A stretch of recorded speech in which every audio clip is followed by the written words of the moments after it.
Rich people of Reddit who married someone significantly poorer. What surprised you about their previous way of life? Making financial decisions based around the 3-paycheck month.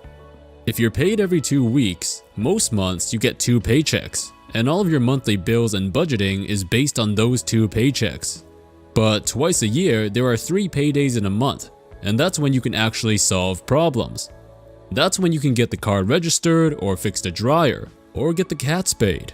The other 10 months you're doing maintenance and trying to scrape by. 3 paycheck months you can actually try to fix problems. I know this so well. Finally in a salaried position but on a tipped income. Those 3 paycheck months were a serious lifesaver. I was adopted at age 7. I lived in extreme poverty, and then all of a sudden I lived with a doctor who bought gifts for birthdays and Christmas. I didn't know that was a thing. I didn't know you could go to the store to get food. I just thought you went to the church and had to pray before they gave you a bag of food. Out of all the comments here, this is the one that made me bawl. When the family had people over for dinner, if they ended the prayer before the meal with FHB, Amen, it was a signal to let the children know that they don't have enough food for everyone, so take smaller servings and let the guests get a regular serving. FHB meant family, hold back. They were always generous to their friends and didn't let their lack of funds embarrass themselves when doing so. Man, this hit me. I didn't realize how shitty that was. I thought that was how normal people lived their lives. I remember taking the smallest servings of whatever we were having anytime we had friends over. We had enough for our family, but not much else. Anytime someone came over, you had to stretch it and eat a snack late in the night if you could. Peanut butter, an apple, maybe oatmeal. I also remember the day I realized my father let us kids grab our food first. So if I grabbed the big piece of chicken, then he would go hungry because he'd only get the little piece. I remember being so affected by that realization. He would sacrifice his meal for his kids. Honestly, food insecurity. When we were first married, she would get visibly uneasy if the food in the house was running low. She never overate or anything. She was just always concerned about it. A lot of times when she was younger, she went hungry. On the humorous side though, she hates camping. Her answer is always the same. I camped because it was fun. She camped because they couldn't afford hotels. For me, my love of camping started from growing up poor. The only family vacations my single mom and brother and I had were family reunion events several states away. It involved long road trips in a shitty car with no AC, but we got to camp in tents and get a break from reality.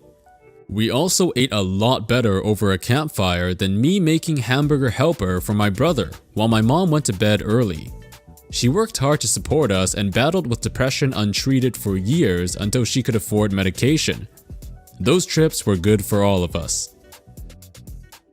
I am on the other side as I married a girl from a rich family.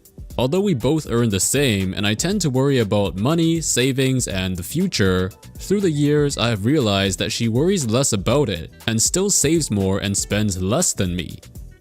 I feel like coming from a lower middle class family makes me think about saving more, but at the same time I spend money on things as I could not have them all before I got my own job.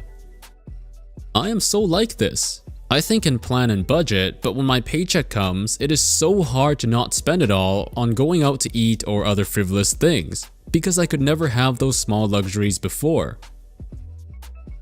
Super frugal guy here. At one point in my life, I stole a sandwich from Walmart and went back to my house that had no light or running water. I'd been out of a job for months and was making side money here and there, but nowhere near enough to live on. Ever since that point in my life, it's small things like this I tend to pick at. My stepdaughter was eating sandwich meat off a plate, and I felt myself go berserk on the inside because I wasn't looking at it as a snack, but rather I was looking at what could have been 2 sandwiches or 2 meals. I'm not rich at all, but my husband came from a very poor Mexican village. He told me he used to shower outside because there was no in-house plumbing and used leaves as toilet paper. I mean, there's poor and there's my husband's previous life poor. He's been living in the US for 12 years now, but when we first met, it was so interesting seeing life through his childlike eyes. Going to the cinema was a huge event for him. Heating food up in a microwave was a totally foreign concept. And staying at fancy hotels when we went on vacation was like, whoa. I still see him surprised by things now and then, and it just reminds me how much I take my middle status class for granted. Man, these stories really hit me right in the feels. Anyways, I'm Real Life and thank you so much for watching this video. See you next time.